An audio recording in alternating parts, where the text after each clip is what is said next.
important question hits the November ballot. You'll meet Reid Park Zoo's newest residents. And Sonlink 101, Tucson's first made-in-America streetcar, is born. These stories and more coming up next on Tucson City News in Review.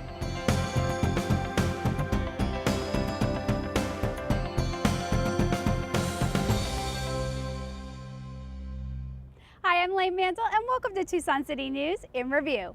Well, the moment we've all been waiting for has finally arrived, and while the wait was long, to hear some people talk about it, it was worth every second.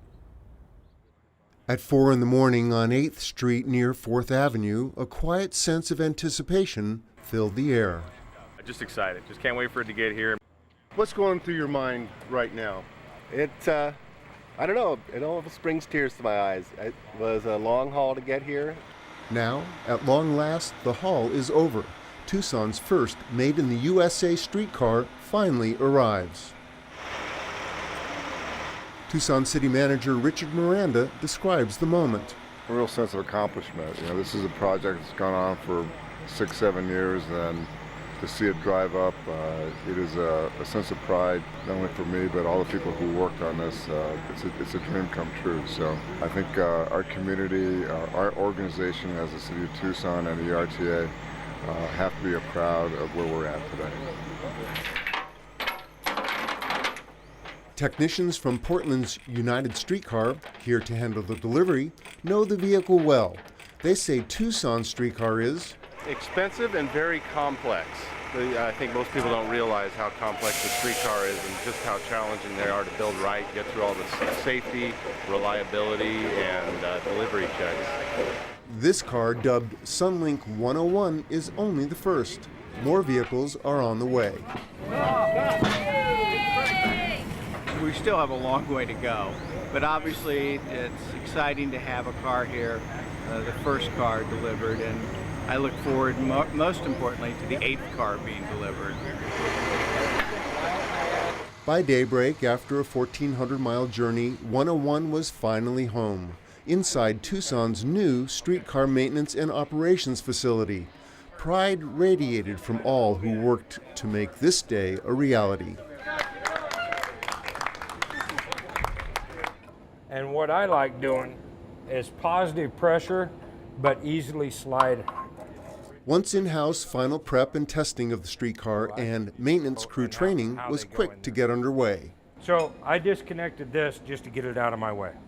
During a community event held to showcase 101 and dedicate the new maintenance facility, hundreds turned out to see and hear what the excitement was all about. Even before making its first trip, the streetcar has pumped new life into our downtown. Hundreds of new temporary jobs and thousands of new permanent jobs for people who live all over this region, not just in downtown. And the list goes on. More than 50 new businesses, restaurants, and retail establishment and corporate headquarters relocating just to be on the route. More than 2,000 new residential units along the route. I think I was on the brink of getting very discouraged about whether downtown was going to realize its full potential, and now I can rest easy. I think it puts Tucson kind of on the list of those towns, those small cities that are doing creative things, that are being innovative, and like Portland and like Austin, big university cities, and that's great for our pride. It's a spiritual change. It means that we have moved into the 21st century as a city. This man, former Mayor Bob Walkup, was perhaps the biggest cheerleader behind the effort to bring the streetcar to Tucson. What I really want to do is I want to get a hold of the first modern streetcar right here. I want to give it a great big hug. So this is a great day. And if you were to ask me what does this mean, I would say it means everything. It means everything to the people of Tucson and the region. Ready? And then on 2, look at her. 3, 2, 1. Illegal drug use is a problem in every community, destroying lives and families. Now, a successful 2007 grant to counter illegal drug use is coming to an end, and the Tucson Police Department is thanking its sponsors. Meth had taken a toll. My husband and I both ended up going to jail. And I was pretty deep in my addiction at the time. I went full force. neglecting my children, neglecting my husband. Child Protective Services took my 5 children away from me. For Andrea Santa Cruz, that was then, and this is now. But this is my heart. This is my passion. I love to help people that are lost and broken. At a press conference to announce the end of a grant to support the Meth-Free Alliance, recovering meth addict and crisis line operator Andrea Santa Cruz praised the effectiveness of the program. Just being able to be on the other end of that line and walking somebody, an addict, through a very dark night it's been my passion. It keeps me very fresh and keeps me where I'm at today in my recovery. The Meth-Free Alliance was funded through a grant provided by the Office of Community-Oriented Policing Services in Washington, D.C. That grant allowed the Tucson Police Department, along with its partner law enforcement agencies in the Counter Narcotics Alliance, and a host of other community organizations to be able to assist thousands of citizens in our community who are impacted by methamphetamine abuse and misuse of prescription drugs. Just last week, I celebrated my 10 years of being clean and sober. And we started with the Meth-Free Alliance about 10 years ago. So I love the Meth-Free Alliance. I'm glad that I've been able to be part of it. While funding for the Alliance has gone away, the partnerships between law enforcement and community organizations remain. I'm just so thankful for the support and the love that I got from my family. I don't know what I would do without them.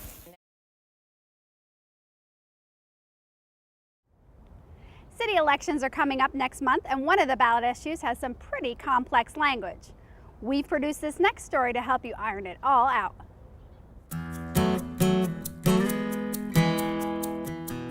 On the ballot this November, Prop 401 allows voters to decide whether or not the city should get a permanent base adjustment. Permanent base adjustment? That sounds like a trip to the chiropractor, doesn't it? I was wondering if you know what a permanent base adjustment is. No, I do not. Permanent base what? Can I ask you a quick question? Do you know what a permanent base adjustment is? Permanent base adjustment, I do not. What is it in regards to? Permanent base adjustment sounds complicated, but it's not. A permanent base adjustment simply allows the city to spend the money it already collects on needed services and infrastructure projects, such as roads, water reliability, and public safety. Is that going to raise my taxes? Actually not. While approval of Prop 401 will increase the city's spending limit, it does not increase taxes or permit the city to spend more money than it has. Prop 401 simply asks voters to allow the city to spend the money that it collects. How does that sound? It sounds simple, but is that all there is to it? In a nutshell, yes. But to find out everything else you need to know about Prop 401, head over to tucsonaz.gov/permanent base or call 791-4204. Call that number and I'll be the one answering the phone to help you with all your questions about Prop 401. So the next time somebody asks you, what is a permanent base adjustment, you won't be feeling that pain in your neck.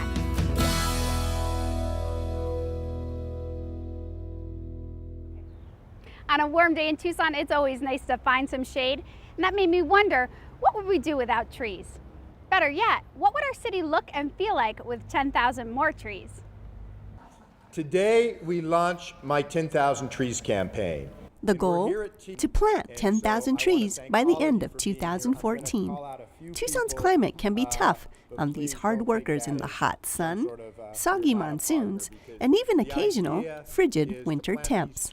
Despite the best efforts of Trees for Tucson and others, Tucson has been losing more tree canopy than it's been gaining in recent years. And that's really the reason for this campaign. Ready? Enough of this so that you can super. Yay! 999 to go! There we go. Kicking off the 10,000 Trees campaign, Mayor Rothschild plants a drought-tolerant bonita ash tree. Planting trees is a win-win for everybody.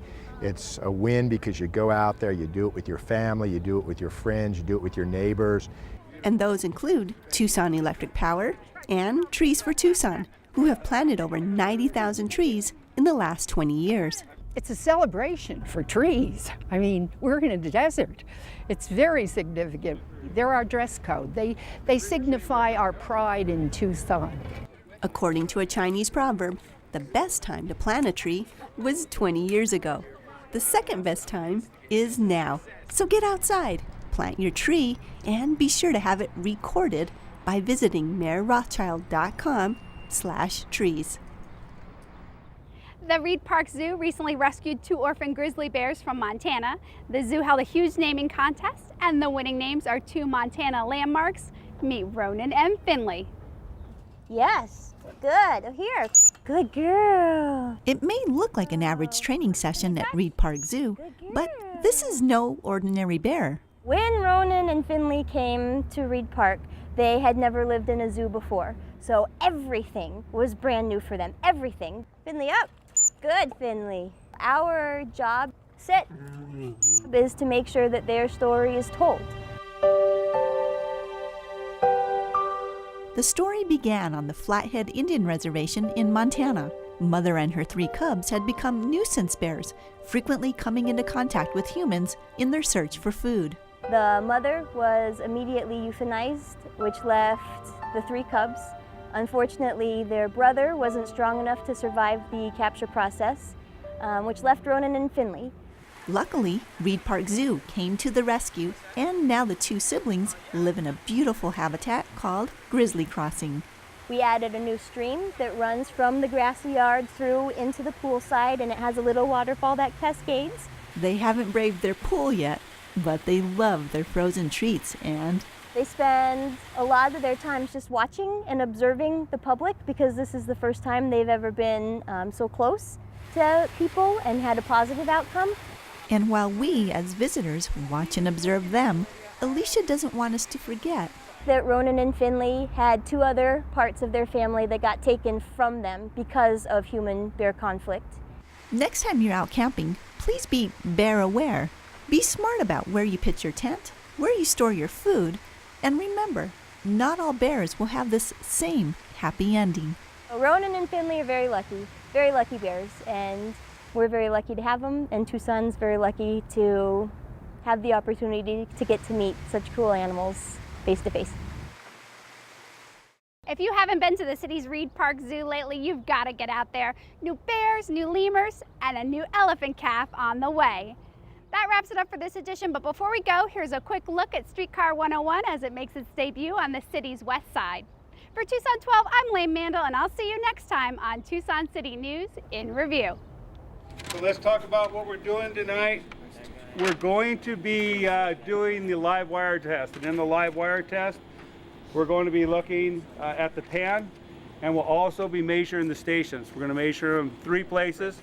We're looking at all 3 doors. We're looking at ADA, we're looking at height, and we're looking at gap.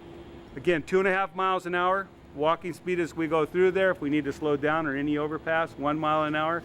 And be safe. If you got a flashlight, bring it out. We'll be spending a little bit of time in the stations, measuring the stations.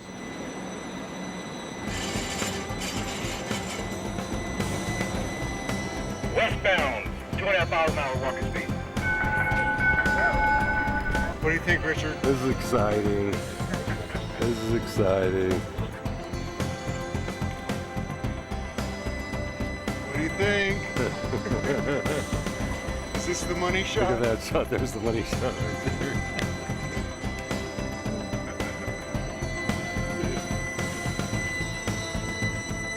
This is great. It's about time. We've been following this. We've been following it.